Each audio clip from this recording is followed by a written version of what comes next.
네. 자, 의사결정 이번에는 과정에 대해서 한번 배워보도록 하겠습니다.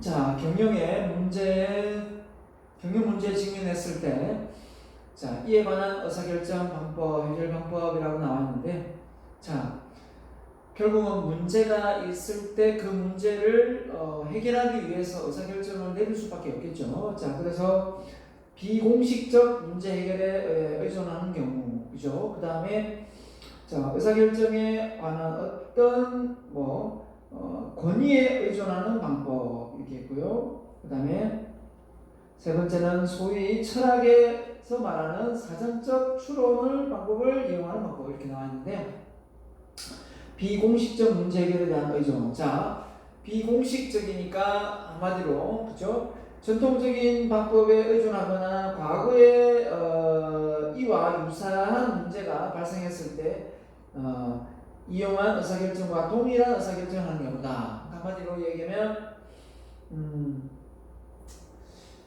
기존에 해왔던 대로 패턴대로 그냥 가는 걸 이야기하는 거고요. 그 다음에 권위에 의한 부분이니까 특정 문제에 대한 전문가 또 상위 경영자에 의한 의사결정을 하는 경우를 말합니다. 자, 그런 경우도 있겠고, 그 다음에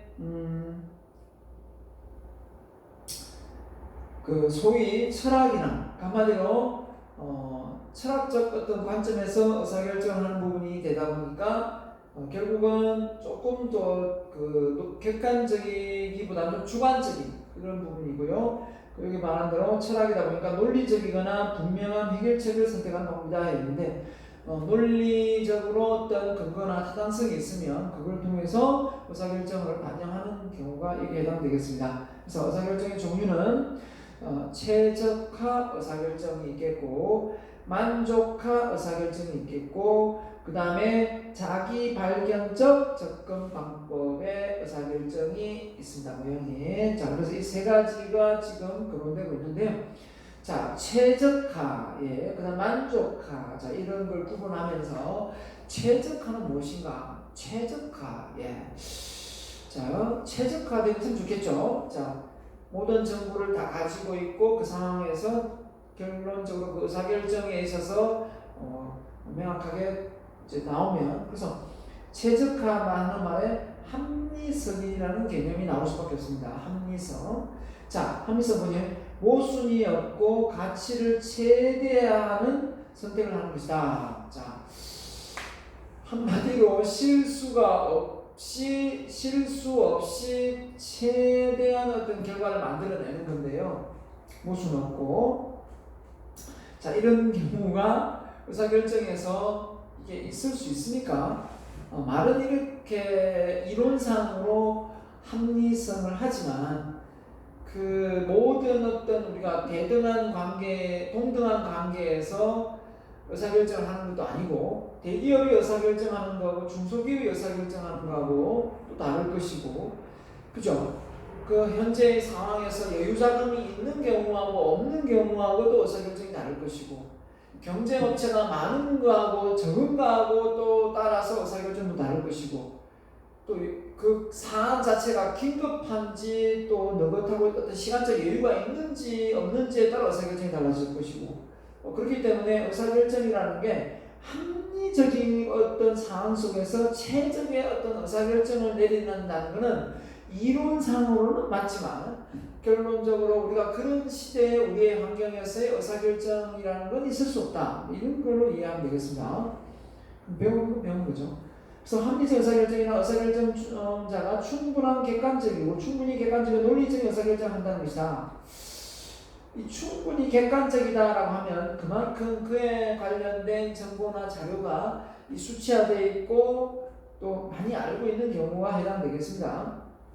그래서 의사결정자는 분명한 목표를 갖고 있고 최적화의 모형의 과정을 거쳐 의사결정을 하며 그죠? 목표, 가치를 최대화할 수 있는 대안을 선택합니다. 그래서 결국은 사업 대안이 나와 있거나 또 대안이 있는데 또 제품별로 있겠고 어느 걸 또 할 것인가 따라 다르겠고 쉽게 예를 든다면 그죠? 가수가 노래를 이제 앨범에 수록곡을 싣는데 이제 타이틀곡이 있잖아요. 타이틀곡이 이게 이제 뜰 거라 생각하고 했는데 타이틀곡보다 그냥 수록곡 중에 한 곡이 뜨는 경우도 있어요. 그죠? 그러면은 그 방향성이 틀린 거잖아요.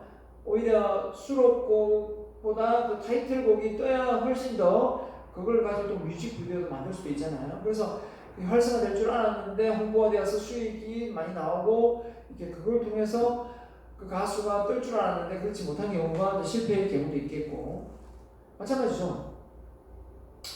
기업이 이제 국내 기업으로 있다가 해외 이제 글로벌 기업으로 이제 성장한다고 가정했을 때 어디로 갈 것인가, 어느 나라로 가서 기업을 또 설립하고 또 이걸 만들어낼 것인가 할 때 그런 것도 이제 의사결정이 큰 의사결정이 되겠죠.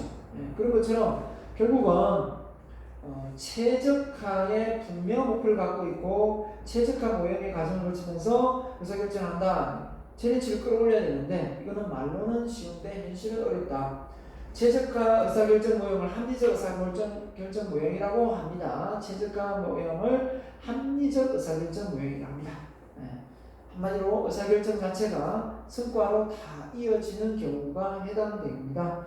그에 따라서 합리적 의사결정이니까 그만큼 다른 변수가 별로 없는 그런 환경에 처해 있는 경우가 여기에 해당되겠죠. 답이 뻔하게 나오는 그죠? 아주 그런 경우죠. 최적화 모형에 내포되어 있는 가정인데요. 일단 이렇게 되려면 최적화 모형에 들어가는 세부 요소가 뭐냐 이게 되겠죠. 이게 경영도 맞고 우리 인생에도 맞습니다. 앞서 우리 목표에 대해서 제가 강의도 해드렸지만 많이 연관성이 있어요. 그러니까 우리가 앞서 제가 비전 강의를 해드렸잖아요. 목표가 왜 있어야 된다 했죠? 목표가 있어야 하루를 알차게 보낼 수 있고 인생을 놓고 보면 낭비를 하지 않습니다. 맞죠? 그러니까 결국은 최적화 모형이라는 건 목표 지향점, 어디를 갈지를 정확하게 알고 있을 때 그게 최적화가 되는 것이지 무엇을 추구하는지를 모르고 있는데 그 제대로 된 의사결정을 내릴 수가 없잖아요. 그러니까 꿈과 목표가 우리 의사결정을 내리는 데 있어서 기준점이 되는 부분이거든요. 그죠? 그렇기 때문에 의사결정을 최적화할 수 있는 부분이 되겠죠. 그러니까 목표가 있어야 의사결정을 제대로 내릴 수 있다라는 겁니다. 그 목표가 기준점이 되기 때문에 역시 나오죠. 여기에 나옵니다. 그래서 최적화 모형에 내포되어 있는 가정에서 목표 지향점이다. 목표가 있다는 뚜렷한 목표, 의사결정자는 단일의 확실한 규정된 목표를 갖고 있다는 가정이 필요하다. 이 확실한 규정과 목표가 없는데 의사결정을 어떻게 내릴 수 있겠습니까? 그 다음에 모든 대안과 대안의 평가 기준을 가지고 기준이 있어야 되겠죠? 그런 평가 기준이 없다면 결국은 최적화 의사결정이 될 수 없고 우선순위가 명확하다. 의사결정 기준과 대안들에 대해 수치를 할당할 수 있고 우선순위에 따라 등급을 매길 수 있어야 된다. 그래서 잘 살 거야. 나는 우리 회사는 크게 성장시킬 거야 라고 했는데 10% 성장해도 성장이고 5% 성장이고 30% 성장인데 결국은 그것을 수치화시키지 못하고 우선순위를 매기지 못한다면 일의 우선순위를 매기지 못한다면 결국은 올바른 의사결정을 내리기가 엄청 힘들겠죠. 그죠? 그래서 제가 어떤 말 했습니까? 목표를 구체화시킬 때 스마트, 스페시픽, 그죠? 그러면서 구체적이면서 하루 일과에 포함되고 마감 일자가 있고 이런 말 했잖아요. 그죠? 그런 거 좀 디테일해야 되거든요. 수치화되어 있고 측정 가능해야 되고 메저러블 해야 되고 맞죠? 그런 것처럼 똑같은 말이에요. 우선순위가 있어요. 그래야 올바른 의사결정을 내릴 수가 있다. 앞서 배운 내용은 중복됩니다. 그래서 우선순위 등급을 매길 수 있어야 된다. 결정 기준에 모순이 없고 할당된 가중치는 시간이 경과해도 변하지 않아야 된다. 한마디로 얘기하면 목표를 세웠던 내용이 우선순위가 왔다 갔다 하면 목표가 바뀌는 거잖아요. 그러면 그 의사결정이 제대로 딱 가중치 있게 높게 이렇게 되겠습니까? 그 목표가 자꾸 바뀌는데 그 얘기를 하는 거예요. 그래서 최종 선택은 성과를 최대화 한다. 이렇게 했을 때 성과가 최대화되지 않은 의사결정이 어떻게 최적화 의사결정이 될 수 있겠습니까? 합리적 의사결정이 될 수 없겠죠. 그렇기 때문에 최적화 의사결정, 합리적 의사결정 모형은 말 그대로 뚜렷한 목표 하에 그죠? 대안의 평가 기준이 되고 우선순위가 되고 최종 선택에 대한 성과가 나와야 된다라는 걸 이야기하고 있습니다. 자, 의사결정의 과정입니다. 이 의사결정의 과정의 순서는 자, 먼저 문제가 있겠죠. 문제가 있으면 문제. 자, 그 문제에 대한 발견. 이 정말 중요합니다. 의사결정을 하라고 하는데 뭘 해? 나한테 무슨 문제가 있는지 어떤 걸 가지고 의사결정을 내리라는 건지 모르겠다면 그 문제에 대한 그 문제를 못 찾은 겁니다. 그죠? 자, 부모가 여러분을 보기에 여러분이 지금 현재 인생을 좀 낭비하면서 살고 있는 것 같아서 지금 하루에 스케줄이 좀 있었으면 좋겠다라는 제안을 했습니다. 근데 본인이 나는 하루를 알차게 잘 보내고 있다라고 이야기를 하면서 얘기를 엄마한테 하면 결국은 문제를 직시하지 못하기 때문에 변화가 일어날 수는 없겠죠. 맞죠? 근데 엄마가 부모님이 너는 지금 하루를 보니까 내가 보니까 부모님이 좀 보니까 객관적인 관점에서 하루를 좀 알차게 더 보낼 수 있는데 시간이 훨씬 더 많이 낭비되는 것 같다. 하루 스케줄 하면서 보는 게 어떻겠니? 라고 했을 때 이걸 내가 문제를 내가 문제가 있구나. 그러니까 엄마가 저런 말씀하시지. 그럼 내가 하루 일과를 한번 적어보면 내가 뭘 하면서 보내는지 쭉 적어보겠죠. 쭉 적어보면 생각외로 내가 많이 한다고 하는데 하는 게 별로 없네? 이렇게 될 수가 있어요. 그럴 때 그러면 이제부터 1시간 단위로 아니면 30분 단위로 스케줄을 써보자. 그러면 내가 24시간을 좀 더 알차고 보람있게 보낼 수 있지 않겠는가? 그럼 스케줄을 쓰자. 그럼 결국은 문제에 대한 정의가 되고 대체안이 나오면서 스케줄을 쓰자. 이런 생각을 가지고 그에 대한 효율성을 한번 생각해보겠죠. 대체안의 평가. 이걸 평가해보고 괜찮다. 해보자. 그럼 대체안을 선택해서 실행해서 해봤더니 정말 내가 스케줄을 쓰고 하루를 보내는 거하고 스케줄을 안 쓰고 하루를 보내는 거하고 하루의 그 알찬 내용이 다르다. 그렇죠? 성과가 다르다. 그러면 계속 이제 그걸 하는 겁니다. 근데 써나 안 쓰나 똑같다라고 하면 결국은 또 다른 대안을 제시될지도 모르겠고 어떤 다른 어떤 영향력인 요소가 필요할지도 모르겠습니다. 그죠? 나는 스케줄 작성해가지고는 생활의 패턴이 안 일어나고 외부의 압력이 있어야만 내가 움직이는 타입이구나. 그러면 내가 좀 환경적으로 하지 않으면 안 될 상황을 좀 만들어 보는 게 어떻겠냐. 그러면 어떻게 하면 됩니까? 좀 이렇게 여러 사람하고 이렇게 팀을 이루어가지고 우리가 이런 프로젝트를 한번 해봅시다. 각자가 만약에 못할 시 우리가 벌칙으로 뭘 해서 잘하는 사람을 몰아줍시다. 10만 원씩 내서 된 사람한테 다 몰아줍시다. 만약에 다 되면 N분을 나누면 되고 다시 우리 공부를 하면 되는 거니까 그렇게 하다 보면 돈이 좀 걸리거나 이러면 또 사람이 하게 되거든요. 자, 여러분 지금 책을 아예 안 읽는다. 여러분 책을 잘 안 읽는 사람에게 이 최적의 의사결정을 내린다고 하면 일단 문제가 뭐냐면 책을 안 읽어요. 여러분 책을 잘 안 읽어요. 전공책 빼고 시험 공부하는 거 빼고 책을 전혀 안 본다라고 지금 문제가 됐습니다. 자, 그래서 대체안을 개발해야 되겠죠. 어떻게 하면 책을 읽을 것인가? 그죠? 그래서 그에 대한 대체안을 좀 평가해보고 대체안을 선택하면 어떻게 하면 책을 읽을 수 있는 방법을 실행에 옮겼어요. 어떻게 합니까? 독서 모임에 가가지고 그 모임을 통해서 발표도 하면서 하면은 책을 읽게 되더라. 그래서 했더니 나중에 진짜 책을 평소보다 많이 읽게 됐어요. 그러면 대체안이 어떻게 나오면 책을 독서 모임을 가서 그죠? 책을 읽는 걸로 해가지고 그 선택에 대해서 실행했더니 결국은 결과가 나오니까 좋은 결과가 나오면 어떻습니까? 아, 내가 이제 책을 전혀 읽지 않다가 독서 모임을 통한 책 읽기를 통해서 이렇게 발표를 할 순번도 다가오고 또 한 2주 지나면 또 발표해야 되니까 또 그 책을 읽게 되고, 아, 이렇게 하니까 내가 책을 읽게 되는구나. 그러면 내 의지가 아니라 이 외부의 환경의 힘을 빌려서 그 상황을 만들게 되는 거죠. 그것도 좋은 방법이에요. 맞죠? 만약에 여러분이 지금 전혀 책을 안 읽는데 만약에 책을 한 권씩 읽을 때마다 시험 성적 10점씩 줍니다. 그럼 10권 읽으면 100점이잖아요. 그죠? 그럼 여러분 시험 맞춰도 10권 읽으면 100점이에요. 자, 그렇게 해드리겠습니다 하면 바로 지금 책 읽을걸요? 그죠? 예. 아무튼, 예.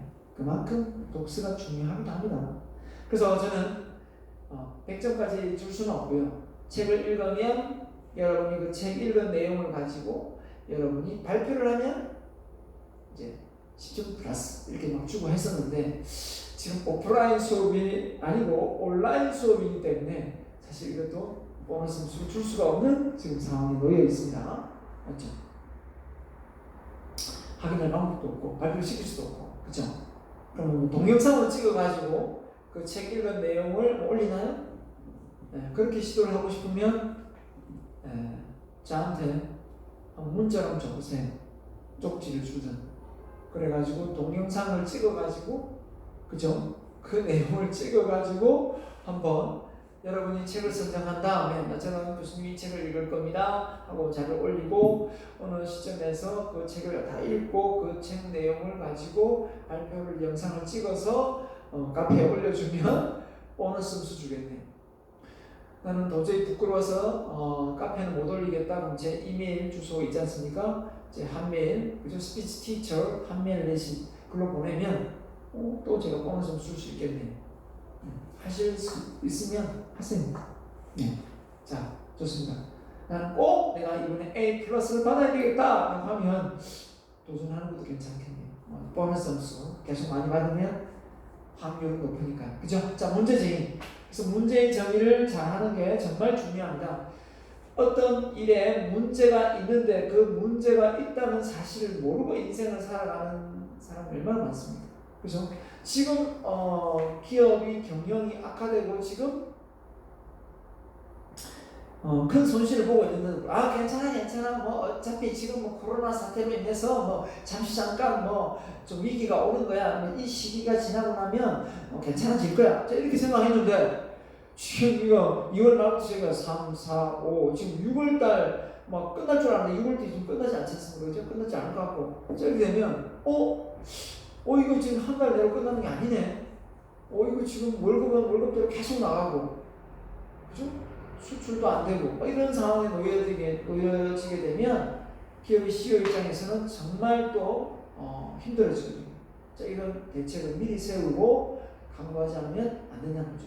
그러면 R&D 분야에 많은 투자를 하려고 했던 부분을 좀 축소할 수밖에 없고 그 돈을 직원들 월급으로 돌릴 수밖에 없어요.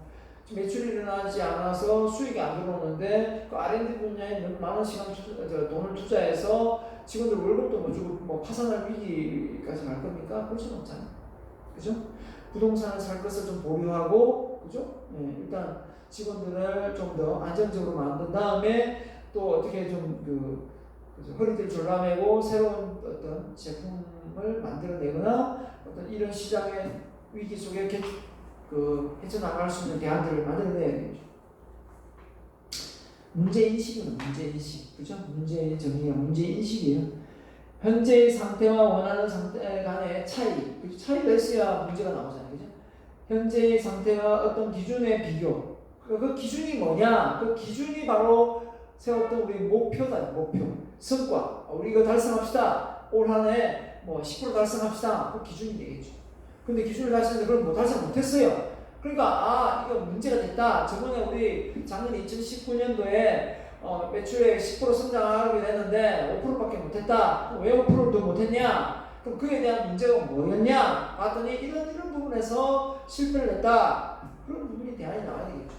자, 그래서 이때 비교하거나 기준은 과거의 성과, 이전에 설정된 목표, 맞죠? 과거의 성과, 이전에 설정된 목표, 조직 내에 또 다른 조직에 있어서의 하부 단위. 뭐냐면 다른 조직에서 하부 단위의 성과, 뭐 이런 부분에서 달성이 안 됐다 이런 하면 돼요. 자, 경영자가 어떤 조치를 취해야 할지 압박을 갖는 문제. 네. 자, 그럴 때 저 외부의 어떤 상황에서 뭐 일이 터질 수도 있고, 그죠? 경영자가 직면할 수 있는 압박에 조직의 방침, 납기와 같은 어떤 경영상의 어떤 시기. 그러니까 뭐 예를 들면 물건을 잘 만들어놨는데 이 택배를 할 수 없어가지고, 한마디로 운송을 할 수 없어가지고 제대로 된 소비자에게 전달이 안 된다. 그러면 기존의 그 택배 업체만 믿고 기다릴 것이 아니라 여러 택배 회사와의 어떤 조율을 통해서 가장 빨리 운송을 할 수 있는 회사와 거래를 한다든지 그 변동사항을 주면 되는 거죠. 예. 뭐 그렇게 할 수도 있고, 아니면 어떤 특정 회사를 정확히 지칭해서 단가를 확 후려쳐서 배송을 더 양을 많이 하는 대신 단가를 내릴 수 있는 부분도 있을 수 있고, 이건 뭐 방법이에요. 아니면 막 아예 처음부터 우리가 운송까지 해버리자, 이렇게 직접 운송까지 부서가 하나 만들어질 수도 있는 거고, 그죠? 그거는 뭐 여러 가지 문제에 대한 부분을 일단 도출해 내니까 문제가 있다 인식이 돼야 되니까, 그 인식이 재무적인 부분인지 상위 계층의 기대에 못 미치는 부분인지 매출의 하락 때문인지 이런 이면과 같은 의사결정의 상황을 분석해서 파악을 합니다. 이게 문제구나. 여러분이 작년에 여러분이 원했던 성적이 나왔습니까? 학점이 나왔어요? 나왔으면 별 문제가 없겠지만, 여러분이 생각했던 것보다 학점이 많이 나오지 않았다면 그 분명히 여러분이 2020년에는 그죠?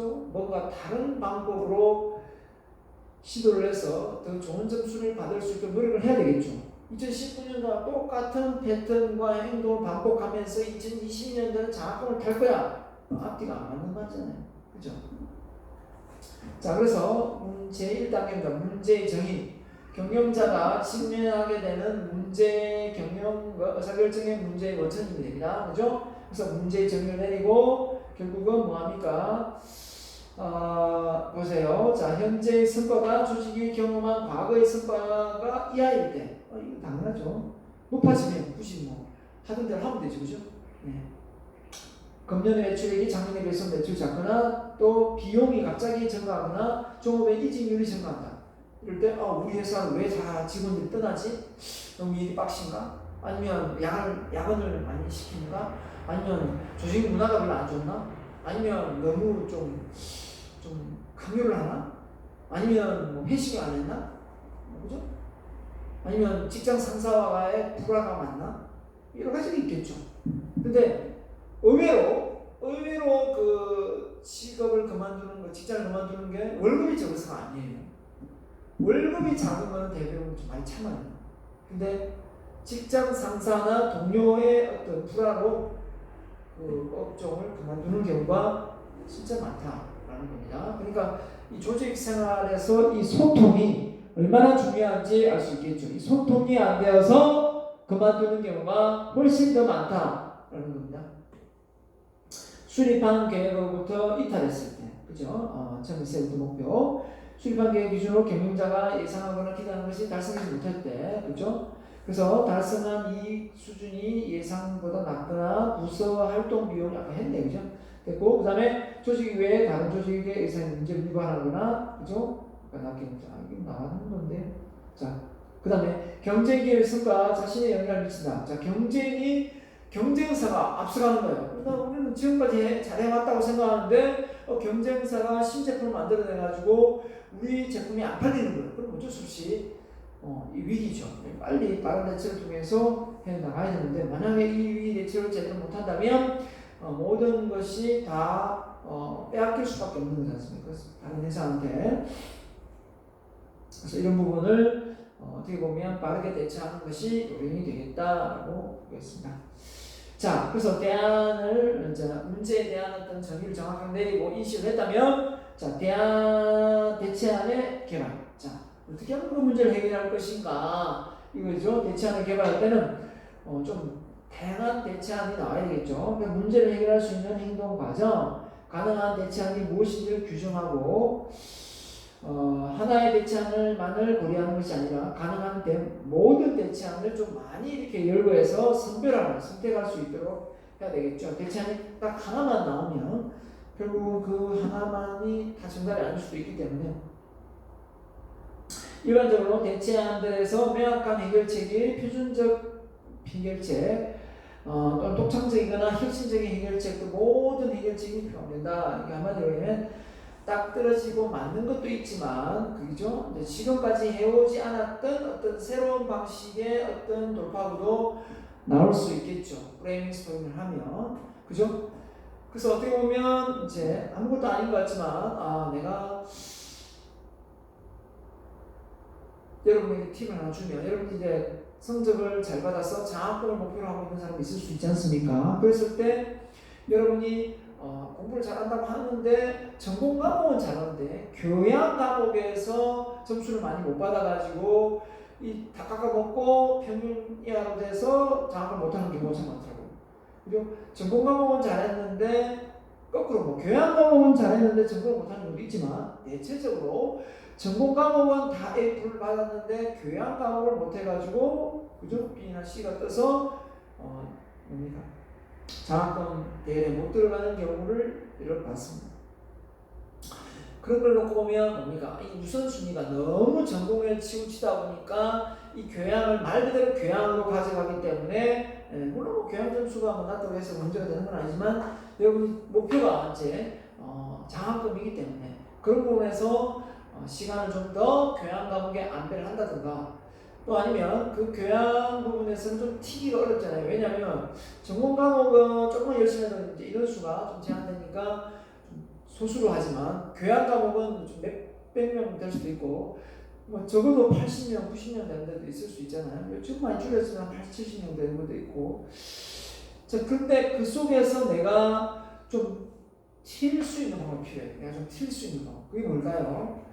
조금 더 근접하게 좀 많이 물어보고 또 애살 있게 또 뭡니까? 자꾸 자기를 드러내야 됩니다. 그래서 뭔가 좀 꼼꼼하게 해야 돼요. 꼼꼼하게. 리포트도 그렇고 대충 누구한테 전해 듣고 하지 말고 모르면 직접 좀 물어보고 뽑을 수 있잖아요. 쪽지도 보내고 물론 교수들 성향 중에 그걸 되게 싫어하는 교수가 없잖아요. 있을 수는 있지만 저 같은 경우는 그런 학생들이 오히려 훨씬 더 성적이 잘 나오기 때문에 그죠? 그 대신 다 아는 것도 질문하고 이러지 말고 그런 걸 하지 말고 어떻게든 좀 뭡니까?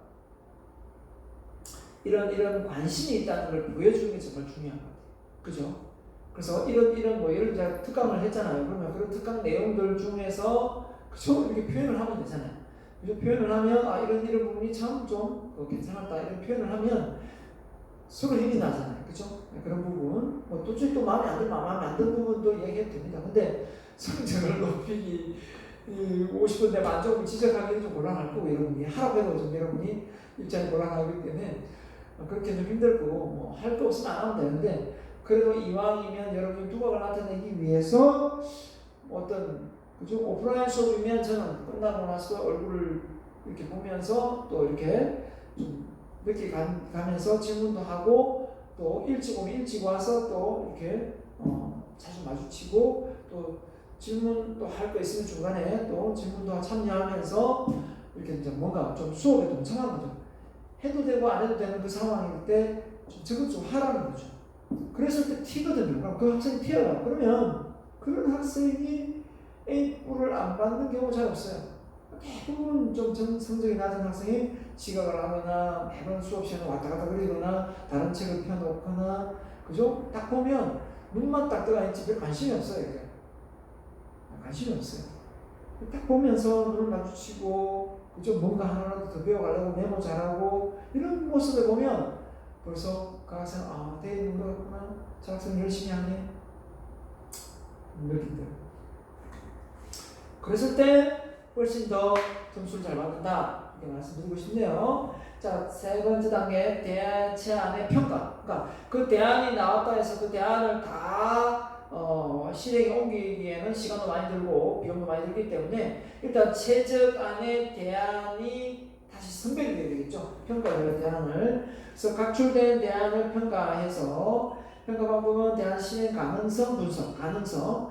이 보면 이 아무리 좋은 대안이 나와도 이걸 그 실행에 옮길 사람이 없거나 또 뭡니까? 어떤 물적이니까 그 어떤 시스템적인 어떤 뭐 장소나 이런 환경이 되어 있지 못하거나 그 다음에 재무적 돈이 없거나 정보가 부족하거나 이런 경우는 전혀 모르는데 그런 부분에 대해서 또 뭔가를 추진하려 그러면 도와주는 어떤 그 시너지 효과가 높을 수가 없죠. 예, 낮을 수밖에 없습니다. 예, 그렇기 때문에 어려움을 겪을 수밖에 없는 거고. 그래서 대체안의 만족도를 평가한다. 그래서 의사결정 상황에 따라 대체안의 만족도를 또가 다를 수 있다. 그렇습니다. 그래서 그 대체안이 했는데 어떤 사람은 되게 높게 평가하고 어떤 사람은 낮게 평가하고 맞죠? 대체안에 가능한 결과를 예측해 본다. 자, 그럼 결국은 좋은 성과로 이어질 것인지 안 이루어질 것인지 그걸 보는 거잖아요. 인풋 대비 비용 투자 대비 비용 인력 대비 그 결과가 그런 결과가 나올 건지 안 예측해 봐야 되겠죠. 그래서 뭐 시뮬레이션 해보면 좋을 거고요. 가능한 결과는 특정 대안을 선택함으로써 조직의 다른 부분에 어떤 영향을 미치는지. 그러니까 이 부서에는 문제가 없는데 다른 부서에 크게 영향을 미쳐서 그 다른 부서의 반발심을 유도한다면 안 좋아하겠죠, 그죠? 그래서 대체안을 실행하는데 비용이 얼마나 더 소요되는지를 시간과 비용이 돈이잖아요, 기업은. 시간이고 비용이 많이 들어가면 비용이 되고, 그죠? 예, 그렇기 때문에 짧은 시간 내에 해결하면 훨씬 좋겠죠. 예, 그렇기 때문에 이 대체안의 평가. 자, 그다음 대체안의 이제 이걸 선택. 이거 중에 평가해 보니까 이 대체안이 가장 좋다. 그럼 그걸 선정하는 겁니다. 자, 그래서 수개의 대체안을 평가한 다음에 단일의 대체안을 선택해본다. 자, 그래서 대체안의 평가 과정에서 실행 가능한 만족도, 그죠? 또는 예상 결과, 이게 타당한지를 따져보고, 자, 모든 의사결정이 객관적 수학적 분석이 가능한 것은 아니기 때문에 경쟁 의사결정을 위해서 주관적인 추정치나 가중치도 개발할 필요가 있다. 뭐 수치화 시켜서 딱 이렇게 그래프 하거나 이렇게 딱 눈에 그죠? 예. 보여지면 좋겠지만 그렇게 되는 경우도 있고 안 되는 경우가 있지 않습니까? 그럴 때는 직관을 통해서 할 수밖에 없는 경우도 많습니다. 그죠? 가중치로서 자, 그래서 최적화와 최대화의 개념을 이용할 수 있다. 예. 그래서 그 대안을 선택한다. 하나의 그죠? 의사결정 상황은 조직 내의 다른 구성원 부분에 영향을 미칠 수 없기 때문에 실행 가능한 대체안이라고 관련된 모든 최대화의 완전한 달성될 수는 없다. 한 구성원에 미칠 수 있기 때문에 다른 어떤 대체안에게 또 다른 악영향을 미칠 수 있는 거죠. 근데 쉬운 건 아닙니다. 쉬운 건 아닙니다. 완벽한 건 있을 수 없다라는 걸 드러났습니다. 대체안의 선택은 단일의 대체안을 선택하는 경우도 있으나 다중의 대체안을 선택할 수도 있다라는 사례들이 있습니다. 무슨 말이냐? 매출액을 30% 담았는데 매출액의 20%는 그죠? 생산 증가해서 20% 증가시키고 또 10%는 자사 생산 능력을 확장시켜서 다른 기업 공장을 인수하면서 달성할 수도 있다. 그러니까 한마디로는 이제 한마디로 스스로 생산 능력을 향상시켜서 20%또 전혀 다른 기법으로 공장을 인수해가지고 인수합병을 통해서 또 그걸 통해서 10%를 가져가는 그런 확장을 통해서 매출액을 증진시키는 그런 방법도 있을 수 있다라는 걸 이야기하고 있네요. 뭐 예를 들면 이게 뭐가 있을까? 여러분이 만약에 장학금도 타고 여러분이 이제 장학금도 받고 아르바이트도 한다. 과외도 하면서 아르바이트도 하면서 장학금도 받는다. 일석이조죠. 그죠? 그러면서 학업 성적도 좋아지니까 쉽지는 않겠지만 그렇게 열심히 살아가는 친구가 또 공부도 열심히 해서 좋은 성과를 내는 경우가 참 많더라고요.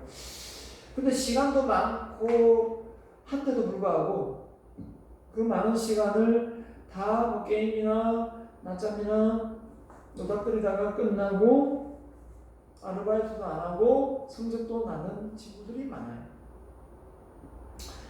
그럼 사람이라는